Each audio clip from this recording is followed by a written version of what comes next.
All right. Good morning, ladies. Welcome to In Search of Prosperity Sisterhood. If you are here live and something strikes you, write it down, shoot a message, raise your hand, do your thing. And same with the recording. If something strikes you, do the same. Write it down, take that note, make that call, take that action, raise your hand, send that message, whether it's to myself, another member, or the person that's on your heart. Promptings are something that rewards in the moment. So have at it. All right. So this morning, I wanted to talk to you about your thoughts and capturing your words. A while back, I woke up, I had like this perfect, profound, like, I don't know, a few paragraphs come to my mind. And they stuck in my head and they kept me awake. And then I didn't write them down. And then I fell asleep and then I forgot. When really I could have just like gotten up and written them down and gotten some actual sleep that night. So anyway, sometimes we need to capture our thoughts. And I did a quick search. And you gotta love the internet because everything on the internet is true. So apparently we have 15,000 to 60,000 thoughts per day. There's all sorts of one direction or the other. That's a big swing. If I'm looking at that, I'm like, wow, maybe it's different personality types, or maybe the ADHD brain swings to the more. I don't know. Again, I did a quick search. I'm not here to do a ton of research. I want you ladies to find what fits for you. You don't fit in a box. You are the ones that make your own rules. So anyway, I did this quick research, and then upon going into kind of a sub-article, I found that 80% are negative or negatively inspired by media, and or they are repetitive. So 50,000, 80% of that is 40,000. Like, that's a lot of negative thoughts. And so I want you to capture those. And then one thing we do with affirmations is we rewrite those negative thoughts or those thoughts that are no longer serving us. And we replace them with an affirmation. So that's one direction you can take with that. But man, I actually had an interesting conversation this week about repetitive thoughts. So of those 50,000, if you've 10,000, I just used 50 as the number I'm attaching to today. If 10,000 of those were repetitive thoughts, like what a waste of time. What a waste of brain space. What are we doing with those repetitive thoughts? What can we do? And really, it's taking a moment and creating a relationship with them so that you don't have to repeat it. It's there. It's solid. You are now connected to it. And the best, most scientific way we can do that is to write it down. Whatever it is, if it's creating a list, you're like, okay, I need to do this, this, and this on Wednesday. Well, why do we have to think about that on Monday? Other than to create a relationship with it and write it on Wednesday. Because we have these things. Mine has glitter on it. We have these things, but they are designed for chaos. Like physiologically, a phone and the frequencies coming out of this phone are messing with the science that is inside of me. They've done studies on that.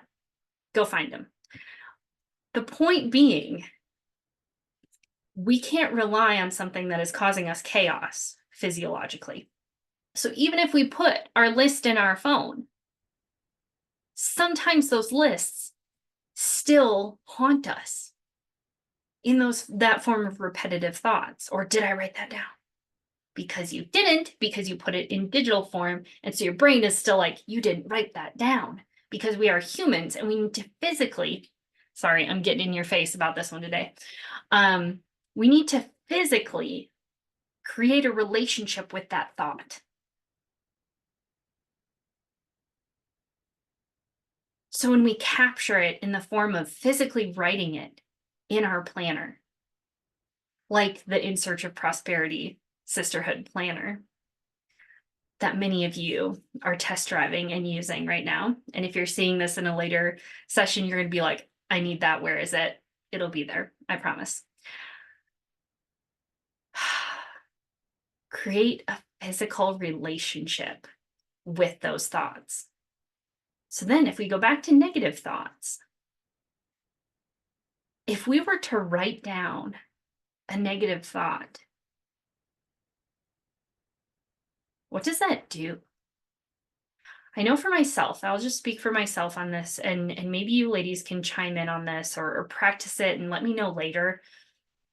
When I write down a negative thought, usually first I cry, and then I look at it and say, well, that's not true. Or how do I change that? And I write out, again, creating that relationship with those words. I write out what I can do to change that or to address that or reform that so that it becomes positive, so that it gains positive power in my life. And that's a way. So I wrote here in my notes. You guys know I read my notes sometimes as I walk through this. To have boundaries with your thoughts, I do that through journaling, like I just shared. So writing out that negative thought, I'm like, okay, that's not serving me. That's not right. That's not true. How do I reframe that? And then how do I create a new boundary? How do I create a new policy for myself and those thoughts? So sometimes those translate into an affirmation or a mantra. So when those things come up again, repetitive or negative thoughts are a majority of what we cycle through our day. We can combat them with affirmations and mantras, the thing we've deduced through that journaling. And then they become your own positive, thought-provoking words. So one mantra I have is, I am the fun mom. And sometimes you have to get creative to be the fun mom, in my experience. Or give yourself grace. Or just say, you know what? I wasn't the fun mom today, and that's okay. I don't have to own that as my reality moving forward. I'm still the fun mom. I just wasn't today, right?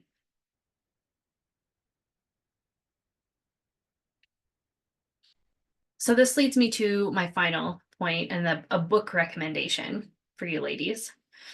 And that is, now I lost it. The four something. The four something. I forget what it's called now. One of the rules of these four is be impeccable with your words. Maybe someone can chime in on what that book is. I'll put it in the notes. The four agreements. Thank you. Yes. Yes. The four agreements. One of them being be impeccable with your words.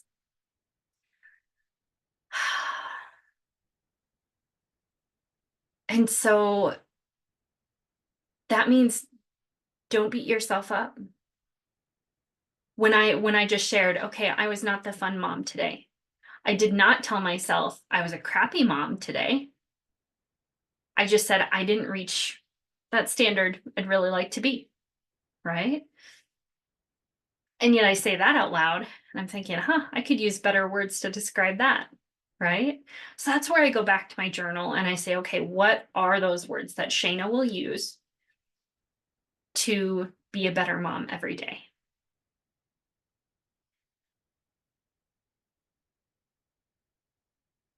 We can use our words and our scripts in our conversations, whether they're with ourselves, in our thoughts, in our actions, and then in our relationships.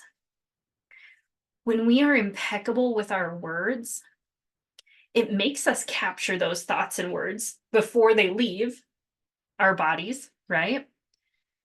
So we can conduct ourselves in a better, more whole way.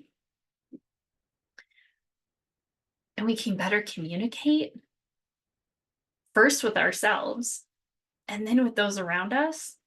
Like that is the change I want for all of you ladies. And so to create a relationship with the thoughts that are in your head and see where that takes you away from the chaos of this digital device and into a world that you are being impeccable with your words and you're choosing them wisely. We do this also when it comes to, so I bring up scripts, so I'll veer off here for a second. When we're interacting with a brand or our own brand in business, like we can choose those words. And one thing I'm immersed in right now is Dave Ramsey. My husband and I are teaching Financial Peace University at our church. And there are quotes, there are words, there are orders of phrases that Dave Ramsey uses. And if you use that phrase out in the wild, someone will know that you're referencing Dave Ramsey. It's just how those words work. And so when you can turn your words into affirmations and mantras that become your brand because you've chosen them wisely, imagine what that does to your thoughts and words and actions and how you create a relationship with all those words to where you can say yes and no, right? Creating boundaries specifically around language and words and conduct and being impeccable with those words. You become an authority because you have those things. You have your boundaries, you have your mantras, and you inspire that in others. So that's what I want you ladies to go out and do today and every day. Whenever you go back and reference this, what are you capturing? What relationship are you building with the words inside of you and what are coming out of you? So with that, we're going to go into our discussion and I will see you next time.